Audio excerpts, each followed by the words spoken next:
isa ko si Kappa Girl. So magkita niya, meron ako ditong isang medal dahil honor ako. Binigyan ako ni Ate Yutil ng mga regalo dahil nga matagal kami hindi nagkita. Ngayon lang niya mabibigay sa akin yung mga regalo na bibigay niya. Kaya thank you Ate Yutil sa mga regalo mo sa akin. You're welcome, Kappa Girl. Deserve mo yan kasi honor ka. Thank you. Ito nga pala yung mga regalo niya sa akin. 1, 2. Tatabi ko muna kasi matatakpan yung iba at matatakpan na yung mukha kong sobrang ganda na kamukha ni Bini Aya. 3, 4. Okay, tatabi ko ulit kasi matatakpan yung mukha kong kamukhang kamukha si Bini Aya, si Elaine Yay at si Shania Lopez. 5 at 6.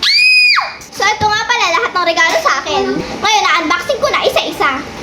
Okay, ito muna. Wow, ang ganda! Wow, ang ganda! Ang ganda naman ang binigay mo sa akin, Ate Yutil. Thank you. Deserve mo yan kasi honor ka. Thank you. Okay, dito muna sa tabi kasi matatakpan yung mukha kong sobrang ganda. Ito naman ang next. Pipikit muna ako para surprise.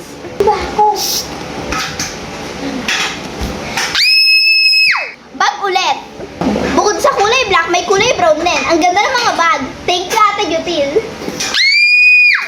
Ito naman ang next. Ano kaya to? Kulay black ulit at sobrang ganda. Sabagay, mga katulad kong model paglaki, kailangan ko talaga ng bag. May kasama pang keychain. Favorite color ko pa at favorite color na ni Bini Aya, kaya kamukha ko talaga siya. Thank you, Ate Yutil. Ito naman ang next. Bagay na bagay sa akin. Kasi nga, paputi ako at glowing ang aking skin.